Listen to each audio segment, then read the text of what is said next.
একদা এক রাজ্য ছিল যেখানে আলো আর অন্ধকারের যুদ্ধ চলত চিরকাল।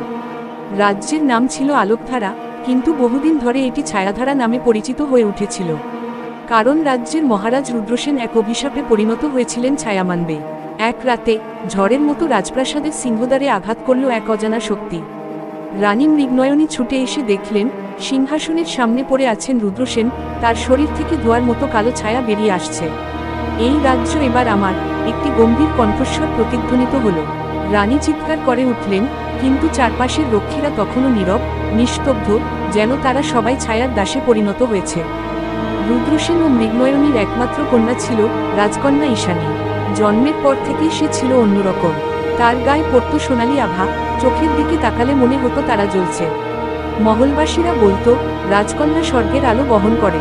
তবে সেই রাতের পর ঈশানীর জীবন বদলে গেল। মহারাজকে আর কখনো দিনের আলোয় দেখা গেল না। তিনি শুধু অন্ধকারে বিচরণ করতেন, এবং যে কাউকে স্পর্শ করলেই সেই ব্যক্তি ছায়ায় পরিণত হতো। রানী ঈশানীকে লুকিয়ে রাখলেন এক গোপন কক্ষে।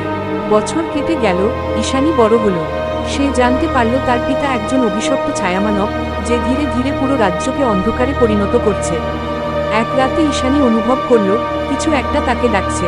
সেই গোপনে প্রাসাদের সেই গোপন দরজা খুলে বাইরে বেরিয়ে এল। কোথায় চলেছ কন্যা? ঈশানী দেখল তার সামনে দাঁড়িয়ে আছে এক ছায়ামানব, যার চোখ দাউ দাউ করে জ্বলছে। তার গায়ে মহারাজের পোশাক, কিন্তু মুখের মধ্যে শুধুই শূন্যতা। বাবা, আমি আর তোমার বাবা নই ঈশানী। তুমি এই অভিশাপ থেকে মুক্তি চাও? তবে আমার ছায়ার সাথে এক হয়ে যাও। ঈশানী পিছু হটল। সে জানত তার রক্তে আছে আলোর শক্তি। সে তার হাতে থাকা সোনার কৃপাণ বের করল, যেটি রানী তাকে দিয়েছিলেন, এবং মহারাজের দিকে তাক করল। আমার রক্ত অন্ধকারের শত্রু, বাবা। আপনি আমার আলো নিতে পারবেন না। রাজ্যের আকাশ কালো হয়ে গেল। বাতাস ভারী হয়ে উঠল, যেন মাটিও কেঁপে উঠছে। ঈশানীর চোখে জল চলে এল, কারণ সে জানত যদি সে যুদ্ধ করে তবে হয়তো তার বাবাকে চিরদিনের মতো হারাবে। কিন্তু ছায়ার রাজা আর দেরি করলেন না। তিনি ঝাঁপিয়ে পড়লেন ঈশানীর দিকে। ঈশানী কৃপাণ তুলে ধরল, এবং সেই মুহূর্তেই সোনালি আলো চারপাশে ছড়িয়ে পড়ল। ছায়ারা চিৎকার করে উঠে একে একে গলে যেতে লাগল। কিন্তু মহারাজ থামলেন না। তিনি ঈশানীর সামনে এসে দাঁড়ালেন, এবং ফিসফিস করে বললেন, তুমি আলো হলে তবে আমার অন্ধকার তোমাকে গ্রাস করবে। তারপর তিনি তার ছায়ার হাত বাড়িয়ে দিলেন, এবং ঈশানীর হৃদয় ছুঁয়ে দিলেন। ঈশানী মুহূর্তের মধ্যে অনুভব করল তার শরীর পাথরের মতো ভারী হয়ে যাচ্ছে।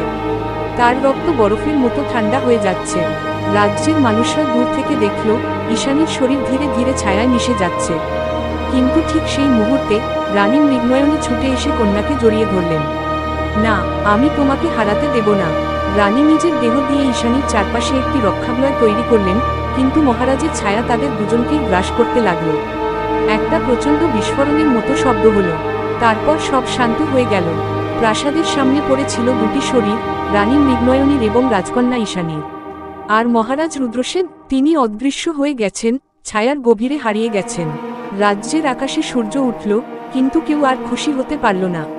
কারণ রাজ্য বেঁচে গেলেও রাজপরিবার হারিয়ে গেল চিরদিনের জন্য। আর সেই দিন থেকে আলোকধারা রাজ্য একটি শূন্য সিংহাসন নিয়ে বেঁচে রইল, যেখানে একদা ছায়া ও আলো একসাথে বসবাস করত, কিন্তু শেষ পর্যন্ত কেউই জয়ী হতে পারেনি।